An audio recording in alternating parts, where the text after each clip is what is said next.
है भारत की भूगर्भिक संरचना।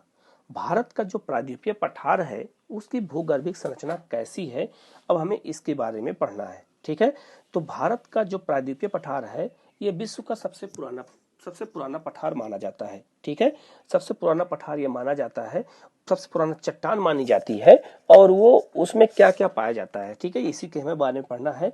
अलग अलग चट्टानें पाई जाती हैं, लेकिन उससे पहले हमें कुछ शब्दों के बारे में जान लेना चाहिए। जैसे आगे मैं बताऊंगा भी कि जो चट्टानें होती हैं वो 3 प्रकार की होती हैं: आग्नेय चट्टान, अवसादी चट्टान और कयांत्री चट्टान। ठीक है, ये 3 तरह की चट्टानें होती हैं। इनकी चर्चा हम आपसे करेंगे, जो है आगे फिर करेंगे, लेकिन अभी हम इतना आप जाने रखिए 3 तरह की चट्टानें होती हैं: आग्नेय चट्टान, अवसादी चट्टान और कयांत्री चट्टान। थोड़ा इनके बारे में बता देता हूँ। आग्नेय जो चट्टानें होती हैं ये लावा से, ज्वालामुखी से निकलती हैं। इनके टूटने से अवसादी चट्टान और इनके टूटने से कयांत्री चट्टानें बनती हैं। ठीक है, ये बाकी आगे चर्चा में करूंगा, लेकिन कुछ शब्द हैं पहले उनके बारे में जान लेते हैं, वो होते क्या हैं। जैसे यहाँ एक लिखा है अपक्षय। अपक्षय का मतलब क्या होता है, अपर्दन का मतलब क्या होता है, ये 2 चीज पहले हम समझ लेते हैं। बहुत ध्यान समझना, मैंने एक मैप भी बना दिया है, इससे आपको समझ में पूरी बात आ जाए। जो अपक्षय होता है वो क्या है, चट्टान का अपने स्थान पर टूट फूट जाना अपक्षय कहलाता है। जैसे यहाँ पे अपक्षय की क्रिया का मैंने मैप बनाया है। चट्टान जब अपनी स्थान पर टूट जाए और वहीं बिखर, उसी स्थान पर टूट के बिखर जाए तो उसको हम अपक्षय बोलते हैं। ठीक है, बहुत फिर से समझा रहा हूँ। चट्टान का अपने स्थान पर ही टूट फूट जाना, टुकड़े टुकड़ों में टूट जाना, उसको हम अपक्षय कहते हैं। टूटती फूटती कैसे हैं, कभी जो है वहाँ पर भूकंप आ जाए। इसके अलावा जैसे मान लीजिए कोई चट्टान है, उस पर गर्मी है, धूप पड़ रही है, फिर शीत पड़ेगी तो टूट जाती हैं। ठीक है, तो चट्टानों के टूटने को हम लोग क्या बोलते हैं, अपक्षय।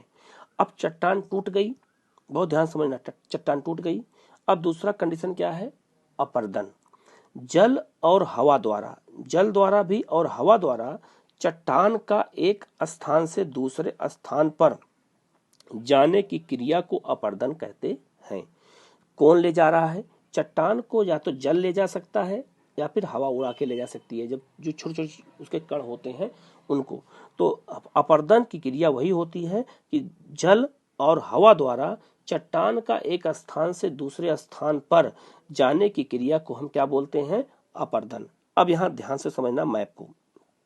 देखो यहाँ मैप में समझाया गया है, यहाँ पवन या हवा चल रही है, इससे भी चूना की चट्टानें उड़ सकती हैं, उड़ के एक स्थान से दूसरे स्थान गिर सकती हैं। वर्षा जल हो रहा है और पानी बरस रहा है, चट्टानें टूट चुकी हैं अपक्षय के कारण, तो यहाँ से चट्टानें बह करके कहीं और जाती हैं और जा करके जहाँ पर ये इकट्ठा हो जाती हैं दूसरे स्थान पर टूट के, उसको हम निक्षेपण बोलते हैं। और इस आने की क्रिया को हम क्या बोलते हैं, अपर्दन बोलते हैं। तो टूटना अपक्षय, एक स्थान से दूसरे स्थान जाना अपर्दन, और जाके जहां दूसरी जगह इकट्ठा हो जाना, इसको निक्षेपण क्रिया कहा जाता है। ठीक है, ये तो सबको समझ में आ गया होगा। मैं एक बार फिर से बता देता हूं। अपक्षय का मतलब होता है चट्टान का टूटना एक स्थान पर, बस। वर्षा या जल द्वारा चट्टान का एक स्थान से दूसरे स्थान की ओर जाना, यह कहलाता है अपर्दन। और जहां पे जाके वो दोबारा इकट्ठा हो जाए उसको हम क्या बोलते हैं, निक्षेपण। बहुत सिंपल समझना है। आप अपने घर में कूड़ा करते हैं, कूड़ा डस्टबिन में डाल दिया, बहुत सारा कूड़ा, वो हो गया आपका अपक्षय। ठीक है, आप या कूड़े वाले जो सफाई कर्मी आते हैं वो उसको उठा के एक स्थान से दूसरे, आपके घर से कहाँ ले गए, कूड़ेदान की ओर, तो जहाँ आपके घर और कूड़ेदान के बीच में जो ले जाने की क्रिया हुई, ले गए, इसको क्या कहेंगे, अपर्दन। और जहां ले जाके कूड़ेदान में डाल दिया कूड़ा, उसे क्या कहेंगे, निक्षेपण। ठीक है, यही ऐसे ही समझोगे तो समझ में ज्यादा आएगा। अब समझ में आ गया होगा। ये मैंने क्यों समझाया आपको, क्योंकि सारी चट्टानों की जो चट्टानें बनी हैं हमारे देश में, प्रायद्वीपीय भाग में, भारत में, जो भारत की बात करें, पूरे भारत में जो चट्टानें पाई जाती हैं वो इन्हीं क्रिया का परिणाम है। वो एक के टूटने से, अपर्दन से ही वो चट्टानों का निर्माण हुआ है। ठीक है ना, इसीलिए हमें हमें अपक्षय, अपर्दन और निक्षेपण, ये तीनों को समझने की आवश्यकता थी। ठीक है, ये समझ जाएंगे तो पूरा चैप्टर लगभग हम क्या होगा, समझ जाएंगे अच्छे से। ठीक है, अब हम बात करते हैं भारत में चट्टानों के बारे में, विशेषताओं चर्चा करते हैं। लिखा है भारत में अलग अलग क्रम की चट्टानें पाई जाती है। क्रम मतलब ये होता है कि एक ही प्रकार चट्टान कई स्थानों में पाई जाए तो उसको हम बोलते हैं एक ही क्रम की चट्टानें पाई गई, एक ही प्रकार की चट्टानें पाई गई, ठीक है, ये हम कहते हैं। तो ये चट्टानें अपक्षय, अपरदन और निक्षेपण क्रिया का परिणाम मानी जाती हैं, ठीक है। जितनी भी चट्टानें पाई जाती हैं वो इन्हीं तीन क्रियाओं का परिणाम मानी जाती हैं। कौन कौन सी क्रियाएं हैं? अपक्षय, अपरदन और निक्षेपण, आपको समझ में भी आ गया होगा, पाई जाती हैं। भारत में निम्नलिखित क्रम में चट्टानें प्रायद्वीपीय भाग भारत में पाई जाती हैं, जिनमें अनेक खनिज संसाधन के भंडार पाए जाते हैं। खनिज संसाधन के भंडार पाए जाते हैं, ये बात याद रखना है, ठीक है। तो चट्टानों में ही खनिज पाए जाते हैं, जिन जैसे सोना हो गया, मैग्नीज हो गया, अभ्रक हो गया, कोयला हो गया, तांबा हो गया, जस्ता हो गया, ठीक है। ये जितने भी खनिज पाए जाते हैं, टीन हो गया, ये सारे खनिज कहीं न कहीं जो है चट्टानों में ही पाए जाते हैं, ठीक है। अब हम बात करते हैं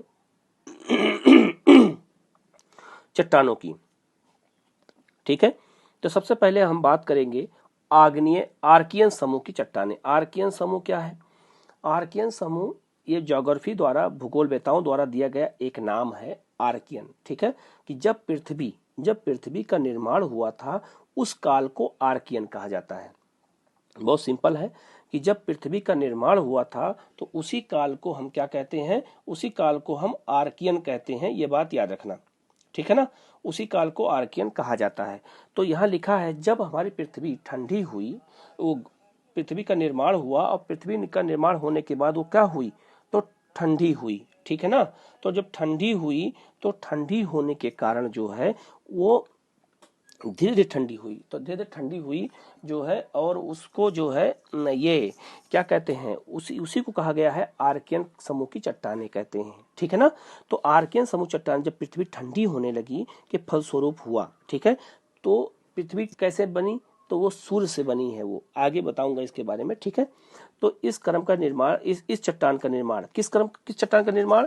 तो जो है ये क्या कहते हैं, आर्कियन समूह की चट्टान का निर्माण जो है,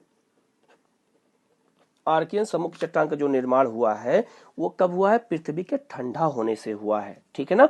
तो अब अगर कभी एग्जाम में आ जाए कि भारत में सबसे पुरानी चट्टान कौन सी है, किस समूह की चट्टान सबसे पुरानी है, तो याद रखना आर्कियन समूह चट्टान सबसे पुरानी है। तो जब पृथ्वी ठंडा होने की प्रक्रिया के फलस्वरूप हुआ है, यह प्राचीनतम और मूलभूत चट्टानें हैं। मूलभूत मतलब बेस चट्टानें हैं। भारत में जितनी चट्टानें हैं इन सब चट्टानों का जो निर्माण हुआ है, इन सब चट्टानों का निर्माण जो है ये आर्कियन समूह चट्टान से हुआ है, ये बात याद रखना। ये मूलभूत चट्टानें मानी जाती है और इसी चट्टान से ही सारी चट्टानों का निर्माण हुआ है, ये बात याद रखना, ठीक है। ये ग्रेनाइट प्रकार की चट्टानें होती हैं और इसकी विशेषता क्या है कि करके देखते हैं ध्यान से। तो इसकी पहली विशेषता है कि इसमें जीवाश्म नहीं पाया जाता है, जीवाश्म इसमें नहीं पाया जाता है। अब जीवाश्म होता क्या है? तो जो जीव होते हैं उनके जो अवशेष होते हैं उन्हीं को जीवाश्म कहते हैं। जैसे कोई पशु मर जाए तो मर गया, तो मरने के बाद उसका जो शरीर है वो क्या है? जीवाश्म कहलाता है।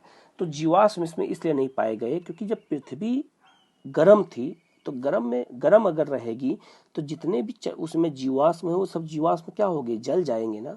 तो जब जल जाएंगे तो जीवाश्म नहीं पाए जा सकते हैं, इसी कारण इस चट्टान में जीवाश्म नहीं पाए जाते हैं। इस तरह की चट्टानें कहाँ कहाँ पाई जाती हैं? तो बुंदेलखंड में के कुछ भागों में, राजस्थान, तमिलनाडु और मध्य प्रदेश में चट्टानें आज भी ये पाई जाती हैं, ठीक है। लेकिन पूरा भारत पहले ऐसे ही था, ठीक है, लेकिन अब वो बदल चुका है। तो सबसे पहली जो चट्टान हमारे देश में है वो याद रखना, सबसे पहली चट्टान है आर्कियन समूह की चट्टानें हैं। सबसे पहले जो है वो आर्कियन समूह चट्टानें मानी जाती हैं और उसमें जीवाश्म का अभाव होता है। क्यों? क्योंकि पृथ्वी बिल्कुल ठंडा होने की प्रक्रिया में है वो, तो गर्म अभी बिल्कुल जब गर्म रहेगा तो सारे जीवाश्म जल जाएंगे, इसी कारण से यहाँ पे चट्टानें नहीं पाई जाती, उसमें जीवाश्म नहीं पाए जाते हैं। अब बात करते हैं धारवाड़ क्रम चट्टानें।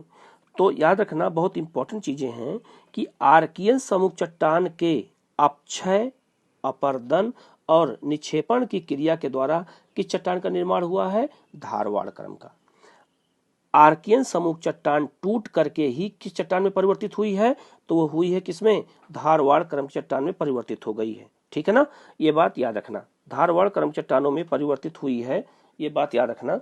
ठीक है, तो धारवाड़ क्रम चट्टान का जो निर्माण हुआ है वो कैसे हुआ है, ये बात याद रखना। ठीक है ना, ये बात याद रखना। ठीक है, और धारवाड़ जो क्रम चट्टाने हैं वो उनकी विशेषता क्या है, अब उस पर हम लोग एक एक करके चर्चा करेंगे वहां पे। ठीक है, हाँ ठीक है। तो धारवाड़ क्रम जो चट्टाने हैं उसमें आप देखिएगा, मैंने पहले ही बताया आपको कि धारवाड़ जो क्रम है वो किससे बना हुआ है, तो आर्कियन समूह चट्टान से बना हुआ है, ये बात याद रखना, आर्कियन समूह चट्टान से। आर्कियन समूह चट्टान पहली चट्टान थी, इसके अपक्षय, अपर्दन और निक्षेपण के क्रिया के फलस्वरूप जो चट्टान बनी है उसको क्या कहा गया है, धारवाड़ क्रम चट्टाने। ठीक है, ये धारवाड़ है क्या, अभी बता देता हूं, अभी एक जगह का नाम है जो कर्नाटक में है। ठीक है, तो पहली बार ये चट्टान वहीं पाई गई थी, इसीलिए इसका नाम क्या रख दिया गया, धारवाड़ क्रम चट्टान, मतलब धारवाड़ प्रकार की चट्टाने, क्रम मतलब हो गया यहाँ प्रकार, तो धारवाड़ क्रम की चट्टाने या धारवाड़ प्रकार की चट्टाने, ये इसी की बात कर रहा है यहाँ पे। ठीक है, अब गौर करना इसकी विशेषता क्या क्या है, देखो यहाँ लिखा है कि आर्कियन क्रम की चट्टानों के अपक्षय और निक्षेपण, वही अपक्षय अपर्दन निक्षेपण के फलस्वरूप इस चट्टान का निर्माण हुआ है। ठीक है, ये चट्टाने परतदार चट्टाने हैं और बहुत प्राचीन चट्टाने हैं, लेकिन इन चट्टानों में भी जीवाश्म नहीं पाया जाता है। ठीक है, इस जीवाश्म इसमें भी नहीं पाया जाता है, लकड़ियां जो जंगल उंगल थे वो भी टूट फूट जो लकड़ियां थी वो भी इसमें नहीं पाई जाती हैं। ठीक है, तो धारवाड़ क्रम चट्टानों में भी जीवाश्म नहीं पाया जाता है। ठीक है, इस क्रम की, इस प्रकार या इस क्रम की चट्टानों की उत्पत्ति पहली बार कर्नाटक के धारवाड़ जिले में हुई थी, होने के कारण ही इसे धारवाड़ क्रम की चट्टाने कहते हैं। आपसे एग्जाम में पूछ देगा कि धारवाड़ क्रम की जो चट्टाने हैं ये कहाँ के नाम पे रखा गया है, तो ये नाम कैसे आया, तो ये नाम कैसे आया, तो कर्नाटक के धारवाड़ जिला है, आप मैप पे देख लीजिएगा, धारवाड़ जिले में चट्टान पहली बार खोजी गई, तो जब खोजी गई तो नाम क्या पड़ गया, धारवाड़ क्रम की चट्टाने। ठीक है, तो धारवाड़ क्रम की चट्टाने कहाँ पाई जाती हैं, तो ये जो है कहाँ कहाँ पाई जाती है उसके बारे में बताया गया है। जैसे अरावली पर्वत का निर्माण इसी क्रम की चट्टान से हुआ है। जो अरावली पर्वत है, इस जो अरावली पर्वत कहाँ है, तो आपको पता होगा राजस्थान में, और यह संसार का सबसे प्राचीनतम वलित पर्वत है। ठीक है, पूरे संसार का सबसे प्राचीनतम वलित पर्वत जो अगर कोई है तो वो कौन सा है, अरावली है। अब अरावली सबसे पुरानी चट्टान है और किसकी बनी हुई है, तो धारवाड़ क्रम चट्टानों से बनी हुई है। तो याद रखना कि धारवाड़ क्रम चट्टाने कर्नाटक में भी पाई जाती है, अभी बताऊंगा आगे, अभी मैप आएगा अभी आगे, अरावली में भी पाई जाती हैं। और आपको पता होगा कि अरावली में बहुत सारे खनिज भी पाए जाते हैं। ठीक है, तो याद रखना धारवाड़ क्रम की जो चट्टाने हैं और उसमें जो है जीवाश्म नहीं पाया जाता है। ठीक है, अगर जीवाश्म पाया जाता तो हमें पता चल जाता कि अरावली के क्षेत्र में हमें कोयला भी मिलता, लेकिन हमें अरावली की पहाड़ी में कोयला नहीं पाया जाता है, इसी कारण क्योंकि वहां जीवाश्म नहीं पाए जाते हैं। ठीक है, आगे चलते हैं, फिर गौर करना यहाँ पे लिखा है, और देखो मैप मैंने बना दिया है कि धारवाड़ क्रम चट्टानें कहाँ कहाँ पाई जाती हैं। और एक चीज और याद रखना कि हमारे देश के लिए धारवाड़ क्रम चट्टानों का विशेष महत्व है, सबसे अधिक महत्व इसी चट्टान का है, आर्थिक महत्व इसी का है। इसी धातु, सभी जितने भी धातु खनिज पाए जाते हैं वो सब इसी चट्टानों में पाए जाते हैं। ठीक है, धारवाड़ क्रम चट्टानों में कैसे कौन कौन से खनिज, जैसे लोहा, सोना, मैग्नीज, सीसा, तांबा आदि, ये सब इसी चट्टान में पाए जाते हैं। और आपको पता भी होगा कि राजस्थान में तांबा अधिक पाया जाता है, सीसा अधिक पाया जाता है। ठीक है, तो ये सब इसी चट्टान में पाए जाते हैं। और आपने सुना होगा कि कर्नाटक में जो है सोना ज्यादा पाया जाता है और लोहा भी ज्यादा पाया जाता है कर्नाटक में, मैंने पहले चर्चा किया था। तो किस क्रम चट्टान पाया जाता है, तो धारवाड़ प्रकार की चट्टानों में यह पाया जाता है। धारवाड़ प्रकार चट्टानें कहाँ कहाँ है, तो आज वर्तमान में राजस्थान में है, कर्नाटक में है और थोड़ा सा भाग मध्य प्रदेश में भी पड़ता है, मध्य प्रदेश के बालावाला घाट में भी तांबा पाया जाता है। ठीक है, अब गौर करना कि सबसे पहले चट्टान हमने क्या पढ़ा, पहले पढ़ा आर्कियन समूह। आर्कियन समूह के टूटने से उससे चट्टान कौन सी बनी, धारवाड़ क्रम चट्टानें। अब धारवाड़ क्रम चट्टानों के टूटने से जो अगली चट्टान बनी वो कौन चट्टान है, कुडप्पा क्रम चट्टानें। ठीक है, ये कुडप्पा क्रम की चट्टानें या कुडप्पा प्रकार की चट्टानें अब ये तिथि चट्टानें हैं। मैंने देखो यहाँ बना दिया है मैप, जिससे आपकी पूरी बात समझ में आपको आ जाए। देखो यहाँ लिखा है ये धारवाड़ क्रम चट्टाने हैं और इसके अपक्षय, अपरदन और निक्षेपण से किस चट्टान का निर्माण हुआ है? कुडप्पा क्रम की चट्टान का निर्माण हो गया। ठीक है, अब ये कुडप्पा है क्या? तो आंध्र प्रदेश में कुडप्पा एक जिला है। आंध्र प्रदेश में कुडप्पा एक जिला है जहां पर पहली बार एक चट्टान का पता चला, खोजा गया। इसीलिए इस चट्टान के नाम पर ही सब इसका नाम क्या रख दिया गया? कुडप्पा क्रम की चट्टानें। याद रहेगा सबको। तो कुडप्पा क्रम चट्टानें कहाँ पाई जाती हैं मैंने बता दिया, कि जिससे आपको कोई कहीं डाउट ना रह जाए। ठीक है, आगे बढ़ते हैं। अब गौर करना ध्यान से। अब कुडप्पा क्रम चट्टानों की क्या विशेषता है, एक एक करके देखते हैं। तो धारवाड़ क्रम की चट्टानों के अपक्षय, अपरदन तथा निक्षेपण के परिणाम स्वरूप इस क्रम की चट्टान का निर्माण होता है। ठीक है, ये परतदार चट्टानें होती हैं। ठीक है ना, धारवाड़ क्रम चट्टानों के अपक्षय, अपरदन और निक्षेपण के परिणाम स्वरूप इस चट्टान का निर्माण हुआ है और ये परतदार चट्टानें हैं। परतदार जैसे देखो यहाँ पर है नहीं है, जैसे एक बार चट्टान का निर्माण हुआ, ये एक बार परत पड़ी अपरदन से, फिर हजारों साल के बाद फिर एक चट्टान का निर्माण हुआ, उसके ऊपर एक परत पड़ी, फिर हुआ, फिर तीसरी परत पड़ी। तो ऐसे ही परतदार चट्टानें पाई जाती हैं। कौन चट्टानें? कुडप्पा क्रम चट्टानें। ठीक है, अगला, इस चट्टान में क्या क्या विशेषता है? तो इस चट्टान में का नामकरण लिख दिया गया है कि इस चट्टान का नामकरण आंध्र प्रदेश में कुडप्पा जिले के नाम पर रखा गया है। पहली बार वहीं पे चट्टानें पाई गई थी, इसीलिए उसी के नाम पर इस चट्टान का नाम रख दिया गया है। ये बात याद रखना। ठीक है, इस चट्टान में जो है क्या क्या पाया जाता है? तो इस चट्टान में बलुआ पत्थर, चूना पत्थर, संगमरमर ही पाया जाता है। ठीक है ना, संगमरमर ही पाया जाता है। तो बलुआ पत्थर, चूना पत्थर और संगमरमर, ये सब चट्टानों की विशेषता है। ठीक है ना, ये सब इसी चट्टान में पाया जाता है कुडप्पा क्रम में। आगे भी चट्टानों में पाया जाता है, लेकिन सबसे पहले इसी चट्टान में पाया जाता है। ठीक है, तो बलुआ पत्थर का यूज कहाँ हुआ है? तो बलुआ पत्थर का यूज हुआ है अशोक के स्तंभ बनाने में। जो अशोक के जितने भी अभिलेख स्तंभ हैं वो सब बलुआ पत्थर के ही बने हैं। इसके अलावा चूना पत्थर, जो आज हम लोग चूना पत्थर जो घर और बनाने रंगने में काम करते हैं। इसके अलावा सीमेंट के उत्पादन में चूना पत्थर का यूज होता है। तभी ये सब चट्टानें किस चट्टान में पाया जाता है? तो ये सब कुडप्पा क्रम चट्टानों में पाना शुरू हो जाता है। संगमरमर भी किस में पाया जाता है? ये भी कुडप्पा क्रम में पाया जाता है। तो ऐसा नहीं है, ये चट्टानें राजस्थान में भी पाई जाती हैं, जहाँ इसलिए संगमरमर वहाँ राजस्थान में पाया जाता है। तो ये परिवर्तन होती जा रही हैं, कुछ पहले परिवर्तन हो गया, कुछ बाद में हो रहा है। ठीक है, ये पाई जाती हैं। इसके अलावा इस चट्टान से भी लोहा और मैग्नीज पाया जाता है, लेकिन उसकी मात्रा क्या होती है? कम हो जाती है। ठीक है, मैग्नीज और लोहा दोनों पाया जाता है इससे, लेकिन इसकी मात्रा क्या हो जाती है? कम हो जाती है यहाँ भी। ठीक है, और ये राजस्थान में इसी चट्टान में तांबा और सीसा पाया जाता है। देखो यहाँ पे राजस्थान में हो गया। ठीक है, फिर एमपी में आ गया, और फिर आंध्र प्रदेश के में कुडप्पा जिले में यहाँ नल्ला माला पहाड़ी मैंने बताया था, तो ये यहीं पर कुडप्पा है, यहीं पर इसके नाम पे रखा गया है। तो ये चट्टानें इसी क्षेत्रों में पाई जाती हैं। ठीक है, और ये चट्टानें आंध्र प्रदेश, मध्य प्रदेश और राजस्थान के क्षेत्रों में पाई जाती है, मैंने पहले बता दिया। तो ये सब चीज़ें जो है, खनिज कहाँ पाए जाते हैं, किस चट्टान पाए जाते हैं, ये बहुत इंपॉर्टेंट है। अगर हम इसको नहीं जानेंगे तो हमारे क्वेश्चन क्या हो जाएंगे? गलत हो जाएंगे। ठीक है ना, तो ये सब जानना बहुत जरूरी है कि जो है किस क्रम चट्टानें कहाँ कहाँ पाई जाती हैं, कौन से खनिज कहाँ कहाँ पाए जाते हैं। तो राजस्थान में हर तरह के खनिज पाए जाते हैं। राजस्थान का जो अरावली वाला क्षेत्र है, वो सब जो है ये पाया जाता है वहाँ पे। ठीक है ना, अरावली हो गया, नल्ला माला हो गया। तो नल्ला माला जो पहाड़ी है, यहाँ भी बहुत सारा जो है चूना पत्थर पाया जाता है, तांबा पाया जाता है।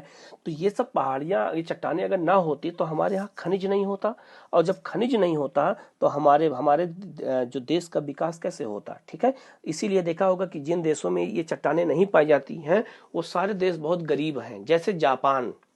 जैसे जापान में खनिज के मामले में बहुत गरीब देश है। जापान में सुई की नोक के बराबर भी जो है लोहा नहीं पाया जाता है, लेकिन इस्पात उत्पादन में आज वो विश्व में नंबर 2 पर है। ठीक है, क्यों है? क्योंकि उसके पास संसाधन है, उसके पास पैसा ज्यादा है, उसके पास तकनीक है, तो वो दूसरे देशों से लोहा मंगाता है और उसको ला करके बेच देता है। ठीक है, उसको बनाता है और उससे जो है इस्पात बनाता है। कच्चा लोहा हमारे देश से भी जाता है विशाखापट्टनम बंदरगाह होते हुए, और वो जो है वहाँ पे लोहा से इस्पात बनाता है। ठीक है, लेकिन हमारे देश में लोहा की कमी नहीं है। मैंने पहले बताया था 500 साल तक लोहा खत्म नहीं हो सकता है। ये इसी चट्टानों का परिणाम है कि इन्हीं चट्टानों में लोहा के भंडार पड़े हुए हैं, और वो हमारे देश की अर्थव्यवस्था के लिए क्या है, उज्जवल भविष्य की कामना करते हैं। ठीक है, अब हम आगे बढ़ते हैं। बिंदकर्म चट्टानें, तो कुडप्पा क्रम की चट्टानों, यहाँ देखो लिखा है इस चट्टान बिंदकर्म चट्टानें क्या होती हैं, जिससे विंध्याचल पर्वत है, तो जो विंध्याचल पर्वत में चट्टानें पाई जाती हैं, उसी तरह चट्टानें और कई कई देशों में और कई कई स्थानों पर पाई जाती हैं। तो उन्हीं चट्टानों को हम लोग क्या बोलते हैं, बिंदक्रम या बिंद प्रकार की चट्टानें। ठीक है, तो इस चट्टान का निर्माण जो है वो कुडप्पा क्रम की चट्टानों के अपक्षय, अपर्दन और निक्षेपण के परिणाम स्वरूप हुआ है। ठीक है, बहुत इंपॉर्टेंट बात है, इसको जानने रखना। देखो मैंने यहाँ मैप भी समझा दिया है। अब यहाँ कुडप्पा आ गया, यहाँ बिंद पर्वत आ गया, तो कुडप्पा क्रम की चट्टान का अपक्षय हुआ, फिर उसका अपर्दन हुआ और फिर निक्षेपण हो गया, और देखो यहाँ पे जो चट्टान बन गई वो कौन सी बन गई, बिंद क्रम चट्टानें बन गई। तो सब चट्टानें एक दूसरे से जुड़ी हुई हैं, और सबको बनाने में योगदान किसका है, तो अपक्षय का, अपर्दन का और निक्षेपण का। ठीक है, तो ये शब्द कभी भूलना मत, ज्योग्राफी में अब बार बार आएंगे। ठीक है ना, ये ज्योग्राफी में बार बार आएंगे, तो इस शब्द को भूलना मत। अपक्षय क्या होता है, अपर्दन क्या होता है और निक्षेपण क्या होता है।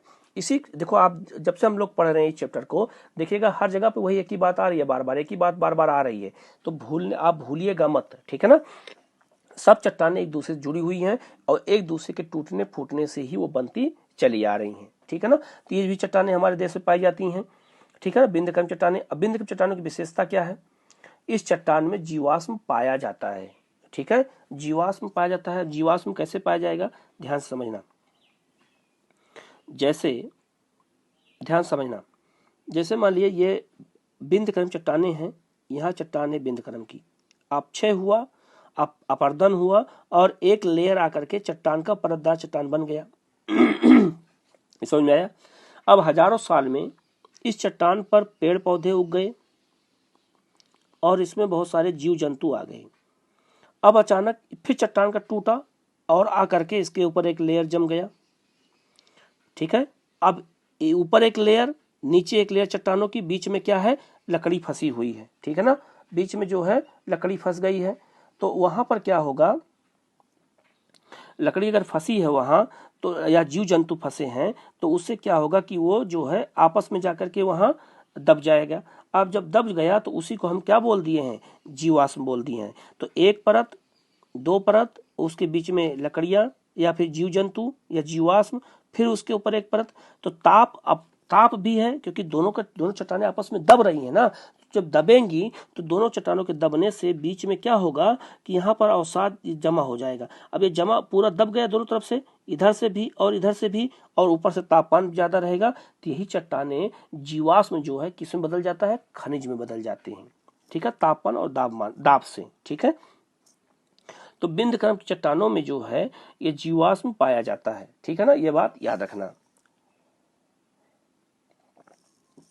ठीक है, इसके अलावा इस चट्टान में क्या है, इस चट्टान में खनिज पाए जाते हैं, जैसे चूना पत्थर, बलुआ पत्थर, चीनी मिट्टी आदि।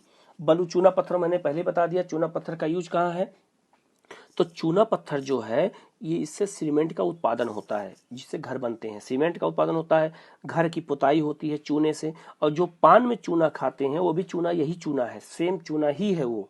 ठीक है, तो बड़े बड़े चट्टानों से निकाला जाता है, जैसे विंध्याचल में, जैसे इलाहाबाद में, मिर्जापुर में, इसके बाद में रांची में वहाँ रीवा में, सतना में। ठीक है, तो ये सब वहाँ पे काटे जाते हैं चूना पत्थर, और वहीं से जो है आता है। ठीक है, तो चूना पत्थर हो गया, बलुआ पत्थर हो गया, जिससे अशोक का स्तंभ बनाया गया था, मैंने बताया था आपको।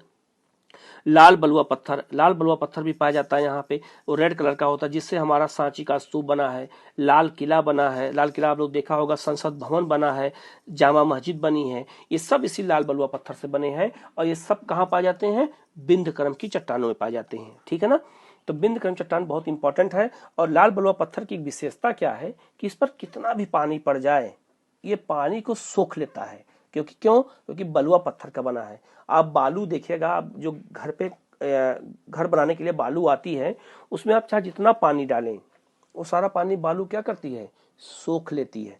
तो लाल बलुआ पत्थर उसी बलुआ पत्थर से बना है, इस कारण से सारी बालू को सोख लेता है। तो भवन निर्माण के लिए बहुत अच्छा माना जाता है, ठीक है। और ये आप देखिएगा ताजमहल कब, ये लाल किला कब बनाया गया, शाहजहां के समय में, और आज भी कायम है कि नहीं है, ठीक है। तो इसका मतलब है कि लाल बलुआ पत्थर बहुत इंपॉर्टेंट है। तो और जो इन क्षेत्रों के लोग हैं वो अपने घरों में लाल बलुआ पत्थर का ही यूज करते हैं घर बनाने में, ठीक है ना।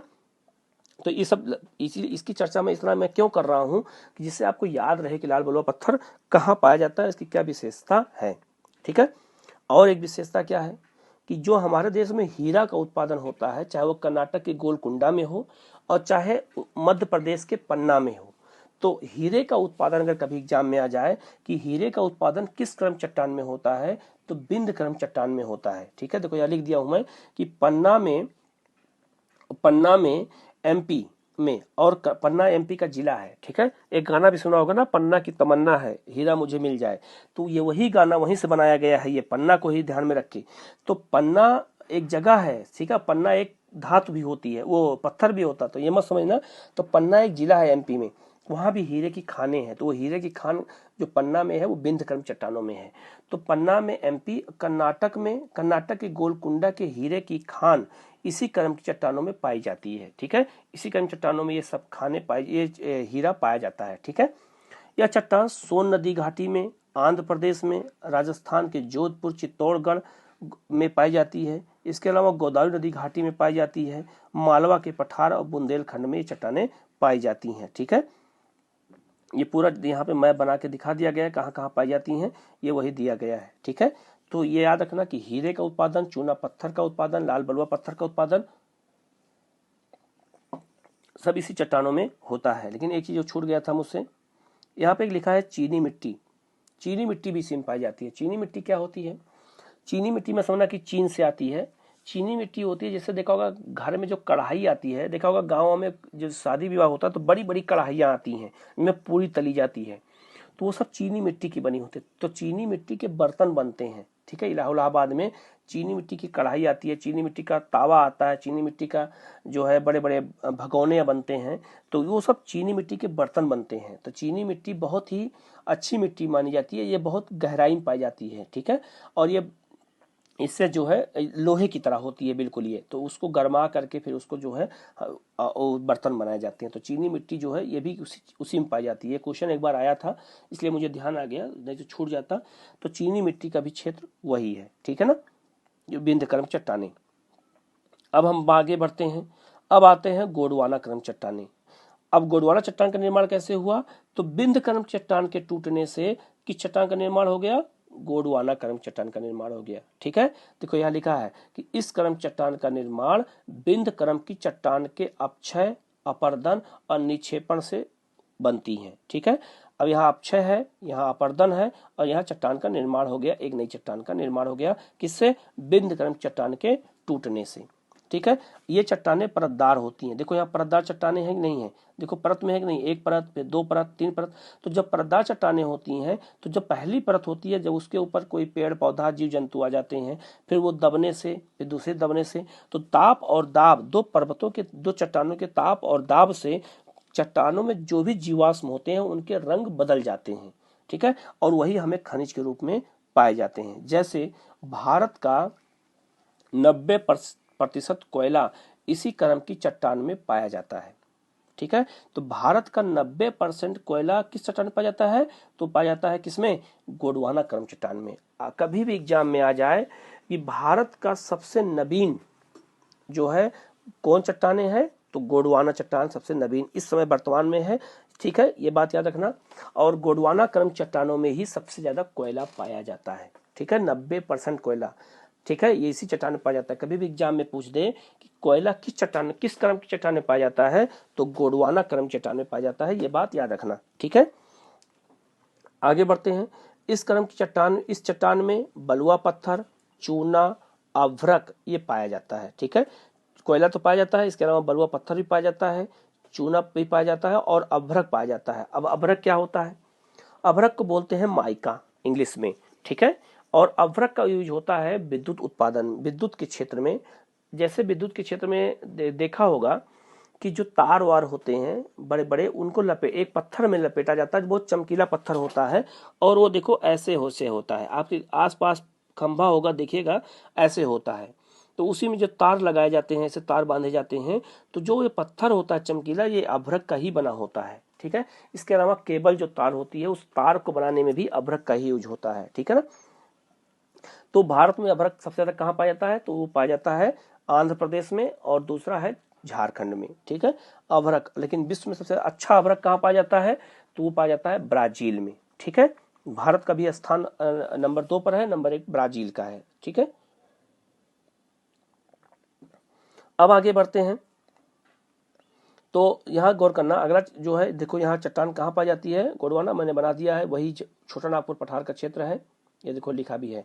तो छोटा नागपुर पठार क्षेत्र में अधिक पाया जाता है, और आपको मैंने पहले ही बताया था कि छोटा नागपुर का पठार जो है वो कोयले के भंडार के लिए बहुत प्रसिद्ध है, ठीक है ना। ये हो गया आपका। अब आते हैं एक अलग जो है टॉपिक है, वो है टॉपिक नहीं, इसी का अगला जो चट्टान है उसको हम लोग बोलते हैं दक्कन ट्रैप। दक्कन ट्रैप जो होता है ये कहाँ बनता है? ये महाराष्ट्र में है, ठीक है। अब पहले मैप समझेंगे तब हम लिखते हैं इसको। अब यहाँ मैप ध्यान से समझना, जो महाराष्ट्र का ये वाला क्षेत्र है, ये काली मिट्टी का क्षेत्र है। किसका क्षेत्र है? काली मिट्टी का क्षेत्र है, जिसको हम लोग दक्कन ट्रैप बोलते हैं, ठीक है। काली मिट्टी का क्षेत्र है। अब इसका निर्माण कैसे हुआ? तो इसका निर्माण हुआ है ज्वालामुखी के कारण। तो ज्वालामुखी 2 प्रकार का होता है, एक विस्फोट करके होता है, और एक होता है जब दरारों से केवल मैग्मा निकल जाता है, ठीक है। तो दरारों से यहाँ मैग्मा निकला है, ना कि यहाँ विस्फोट हुआ है, ठीक है, महाराष्ट्र में। तो एक मैप ये है, जो ये मैप है, इसी को मैप को यहाँ दिखाया गया है कि लावा कहाँ तक फैला है ये। तो जहां तक ये निशान बना है, मैप बना है ब्लैक कलर का, दक्कन ट्रैप दिख रहा होगा, यहां तक वो लावा फैला हुआ है, ठीक है। जैसे मालवा के पठार से लेकर के और कर्नाटक तक ये लावा पाया जाता है, गुजरात और महाराष्ट्र होते हुए, एमपी होते हुए। तो ये पूरा काली मृदा का क्षेत्र हो गया। अब ध्यान से समझना, जैसे ये दिख रहा होगा कि ज्वालामुखी का ये 2 प्लेटें हैं, दरार है ये, यहीं से मैग्मा बाहर निकला और निकल करके ये ब्लैक कलर का देखो फैल गया है, इसी को हम बोलते हैं लावा। और ये ऊंचाई में हो गया ऐसे मेज के आकार का, तो हम इसको लावा का पठार बोल देते हैं। तो ऊपर जो आप ध्यान समझना, ज्वालामुखी का जो मैग्मा ऊपर निकला पिघल करके चट्टानों का, इसको हम लावा बोलते हैं। अब लावा जो ऊपर है, ऊपर वायुमंडल है, धूप भी पड़ रही है, बारिश भी हो रही है, शीत भी पड़ रही है, तो ये लावा जल्दी ठंडा हो जाता है, ठीक है। जबकि मैग्मा जमीन के अंदर है तो ठंडा नहीं हो पाता है जल्दी। अब लावा जल्दी ठंडा हो गया, तो लावा के ठंडा होने चट्टान कौन सी बनी? बेसाल्ट चट्टान। और बेसाल्ट चट्टान से किस मृदा का निर्माण हुआ? काली मृदा का। तो मैंने एक एक क्रम देखो बता दिया है, ठीक है। तो लावा, फिर बेसाल्ट और फिर काली मृदा का। जबकि मैग्मा के ठंडा होने से चट्टान कौन सी बनती है? ग्रेनाइट की चट्टानें। तो ग्रेनाइट चट्टानें सबसे कठोर चट्टानें मानी जाती हैं पूरे विश्व में। ये देखा होगा, मैंने पहले भी चर्चा किया था कि जो हमारे गाँव में सिलबट्टा होता है वो किसका होता है? ग्रेनाइट का होता है। उस पर हम कितना भी मसाला रगड़ें, लेकिन चट्टानें आपस में जो है रगड़ करके उस मसाले मिलती नहीं है। क्यों नहीं मिलती हैं? क्योंकि वो बहुत कठोर चट्टानें हैं, ठीक है। तो मैग्मा के ठंडा होने से जो है ग्रेनाइट, और लावा के ठंडा होने से बेसाल्ट चट्टान बनती है। मैंने मैप पे समझा दिया है और कहाँ बनती है, ठीक है। अब हम इसकी विशेषता को देख लेते हैं। तो लिखा है कि महाराष्ट्र पठार के क्षेत्र में दक्कन ट्रैप का क्षेत्र भी कहा जाता है। इस भाग में दरारी ज्वालामुखी की क्रिया हुई, जिससे लावा का उद्गार हुआ, जिससे दक्कन ट्रैप का चट्टान का निर्माण हुआ है, जिसमें बेसाल्ट चट्टान का निर्माण हुआ है, और बेसाल्ट के टूटने फूटने से काली मृदा का निर्माण हुआ। जो मैंने समझाया वही यहाँ पे बना हुआ लिख दिया है मैंने, ठीक है। इसके अलावा देखो, यह चट्टान महाराष्ट्र के पठार, मालवा के पठार, गुजरात आदि में पाई जाती है, ठीक है। और ये मृदा बहुत उपजाऊ मानी जाती है, और यहाँ इसमें जो है कपास की खेती अधिक होती है, ठीक है ना, ये बात याद रखना। अब हम लोग बात करते हैं, ये समझ में आ गया होगा, एक और क्रम चट्टानें हैं, वो हम कहते हैं टर्सरी क्रम चट्टानें। टर्सरी क्रम जो चट्टानें हैं, ये चट्टान जो है इयोसीन युग में हुआ था। इयोसीन का युग मतलब ये ज्योग्राफी की भाषा में बहुत जरूरी नहीं है इसको याद, अगर भूल जाना तो कोई जरूरी नहीं है कि इसको याद रखना, ये कभी पूछा नहीं जाएगा आपसे। इयोसीन युग क्या होता है, आर्कियन युग क्या होता है, ये सब कभी नहीं पूछा जाएगा, ये ऑप्शनल वालों के भी नहीं पूछा जाता है, केवल दे दिया गया है। कभी कभी एग्जाम में आ जाता है 1-2 क्वेश्चन गलती से, लेकिन कोई दिक्कत नहीं है आप लोगों को, ठीक है। अगर हम बात करें टर्सरी क्रम चट्टानें, तो टर्सरी क्रम जो चट्टानें हैं उसी ये कहाँ पाई जाती है, हिमालय का निर्माण इसी से हुआ है। एक बात बस याद रखना कि जो हिमालय पर्वत है वो किस क्रम चट्टान से हुआ है, तो टर्सरी क्रम चट्टान से हुआ है, ठीक है। ये सारा जो टर्सरी है चाहे इयोसीन है, ये सब विदेशों में बनाया हुआ है, और चूंकि हमारे यहाँ भूगोल पे बहुत ज़्यादा काम नहीं हुआ है, इतिहास से बहुत काम हुआ है। हमारे यहाँ बहुत सारे इतिहासकार आपने नाम सुना होगा, लेकिन किसी भूगोल वेता का नाम नहीं सुना होगा भारत का। जो कोई भूगोल वेता हो भारत का और बहुत प्रसिद्ध हो, कभी सुना है? हमारे यहाँ सुना होगा रोमिला थापर सुना होगा हिस्ट्री में, बिपिन चंद्रा सुना होगा, सतीश चंद्रा सुना होगा, ठीक है, लेकिन कभी नहीं सुना होगा किसी भूगोल वेता का नाम। तो हम लोग कॉपी करके भूगोल को लिख दिए हैं जो है, ठीक है, इसीलिए आप लोग इसको बहुत डाउट मत, बहुत ज़्यादा परेशान मत होना इसके लिए। बस इतना याद रखना कि टर्सरी क्रम चट्टानों में ही वलित पर्वतों का निर्माण हुआ है और उसमें हिमालय चट्टानें वो पाई जाती हैं, ठीक है। तो हिमालय जो चट्टानें वो इसी क्रम चट्टानें पाई जाती हैं, बात बस इतना याद रखना बस। अब हम बात कर देते हैं भारत की भूगर्भिक संरचना को हमने यहाँ मैप के माध्यम से समझाने का फिर से प्रयास किया है, जिससे आपको पूरी बात समझ में आ जाए। जैसे यहाँ देखिए ध्यान से, तो सबसे पहली चट्टान कौन सी थी, आर्कियन समूह, मैंने वही उसी का निचोड़ यहाँ दे दिया जिससे समझ में आपको आ जाए। तो भारत जो आर्कियन समूह चट्टान सबसे पहली चट्टान थी, इसके अपक्षय और अपरदन से चट्टान कौन सी बनी, धारवाड़। धारवाड़ के टूटने से कौन चट्टान बनी, तो है कुडप्पा। कुडप्पा के टूटने से कौन चट्टान बनी, बिंदकरम। और बिंद के टूटने से कौन बनी, गोंडवाना चट्टान। तो अब एग्जाम में पूछ दे अगर आपसे कि भारत का सबसे पुरानी चट्टान कौन सी है, तो आर्कियन समूह, ये बात याद रखना। और भारत की सबसे पुरानी सबसे नवीन चट्टान कौन सी है, गोंडवाना चट्टान। एग्जाम में कभी आ जाए कि भारत की सबसे नवीन चट्टान कौन है, गोंडवाना, यह बात याद रखना। यूपीएससी और यूपीपीसीएस मिला करके कम से कम 3 से 4-5 बार क्वेश्चन आ चुका है, ठीक है, ये बात याद रखना। और इन सब के क्रम को याद रखना है कि पहली चट्टान कौन सी बनी, दूसरी कौन बनी, तीसरी, चौथी, इसीलिए मैंने सब मैप बना के समझाने का प्रयास किया है आपको। सबसे पहले आर्कियन बनी, आर्कियन के टूटने से धारवाड़ बनी, धारवाड़ के टूटने से कुडप्पा बना, कुडप्पा के टूटने से बिंद बना, और बिंद के टूटने से गोंडवाना बना। तो सबसे पुराना आर्कियन, सबसे नवीन गोंडवाना, ये बात याद रखना। अब यहाँ पे दे दिया गया है, जैसे मैंने समझाने प्रयास किया है, धारवाड़ में जीवाश्म नहीं पाया जाता है, और सोना, लोहा, मैग्नीज, तांबा सब इसमें पाया जाता है। कुडप्पा क्रम में जो है वही बताया था मैंने। अब यहाँ देखो, यहाँ कुडप्पा क्रम में चूना पत्थर, संगमरमर, बलुआ पत्थर पाया जाता है। बिंद क्रम में बलुआ पत्थर, चूना पत्थर, लाल बलुआ पत्थर पाया जाता है। इसके अलावा गोंडवाना क्रम में कोयला और अभ्रक पाया जाता है, ठीक है। तो मैंने सबकी चर्चा कर दी है कि जिससे कहीं आपको कोई डाउट ना रहे, ठीक है।